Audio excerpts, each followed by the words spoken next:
Okay, so on to the next turn, turn number 4. Yellow player is going to go first, and it first decides to send out his missionary out on the colonist dock. Red follows suit with the idea and also puts a missionary there. Yellow doesn't want red to get any more colonists out, so he uses a second colonist to claim that area. Red is going to go ahead and claim a trade good. Since he has 2 tobaccos on his side of the table, if he's first, he can be first to pick and he can get that tobacco to make it 3 of a kind. The yellow player prepares for next turn by claiming a captain. The red player is realizing that going second is really a bummer, so decides to go ahead and put a colonist in the initiative box. The yellow player continues to prepare for the next turn by asking for a soldier. The red player is going to go for a merchant. The yellow player requests a missionary. The red player will go for a second trade good. And the last colonist for the yellow will get on the track to get a capital building since he can't afford one. Last, we only have red colonist. He uses his merchant to claim that ship, and then it goes all the way down to the discovery box and places his last 2 colonists, which is a captain and a regular colonist in the discovery area. And that's it for colonists. Let's resolve. Yellow is going first. Red gets 1 coin for placing a colonist in the initiative box. Now let's go to deployment. Yellow player first. The missionary is sent to Virginia, where he turns into 2 regular colonists, meaning that with 3 colonists in the area, the yellow player claims the tobacco. Next up, the red player deploys his missionary and sends him to Brazil, where he as well turns into 2 colonists, and now the red player can claim the indigo trade good. Finally, the last colonist is the yellow colonist, and he gets deployed to Brazil as well, so that the yellow player can at least claim a second place in Brazil. Okay, now on to trade goods.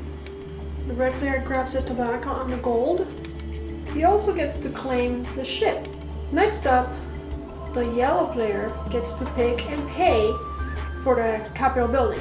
In H2, the capital buildings cost 14 coins. The yellow player will pay for the building, which is the West Indies Corporation. It gives him 1 free trade good randomly each turn. Onto the discovery box. The yellow player goes first, only has 1 soldier, so decides to wait it up and for maybe next turn. The red player though has 2 captains and a colonist, so that's a total of 5 going out to conquer a map area, so it's going to go ahead and do that. Because that gold looks like something he could use, he's going to go to the area of New Spain. New Spain has a total of 4 indigenous people attacking, but because there's 5 colonists, 2 per captain, the red player is victorious. Now, we don't have any soldiers, unfortunately, because it looks like they could have gotten a ton of cash, but we do get the reward at the bottom, which is 4 points.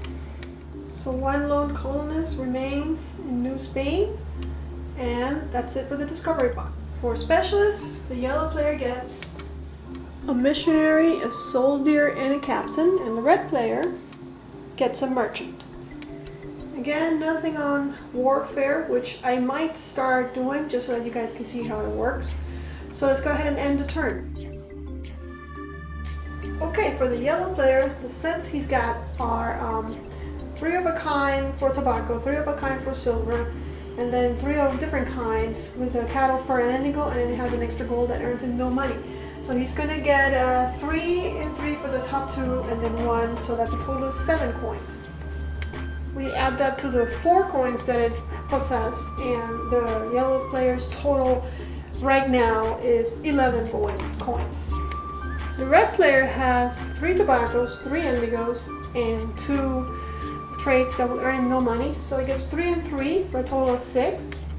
The red player had in his possession a total of 6 coins, so with this 6 that we add now, it's up to a total of 16 coins. The buildings are now triggered, giving the red player a captain and the yellow player a soldier in the discovery box. Furthermore, the yellow player now gets a random free trade good. Let's reveal that. And this turn around, it gets a cattle. The red player also has another building that gives him a free missionary every turn. We refresh the capital buildings. Maybe we should kind of go over those. The one that we got right now is one captain each turn. There's also one that missionaries add 2 colonists instead of just 1. There's the Indie Allies, which immediately gives you 2 soldiers somewhere in the map, and that is a one-time only effect. The colonization laws gives 1 free colonist in the Y space, and the university gives you 5 APs at the end of the game, and also lets you move 1 time only a guy from a second spot and a track to the first spot. I'm going to go ahead and refresh the trade goods. You get 2 sugars, a gold, and a coffee for that. Let's go ahead and place a new merchant ship in the merchant shipping box. Now to get our 5 colonists, yellow already has a captain, a missionary, and another captain. And there's his 5 new guys. Red has a merchant and a missionary. And to that we add 5 colonists. This time around there will be a new turn order. Red is going to start going first this turn. And finally we advance the ship to turn 5, which is still in H2.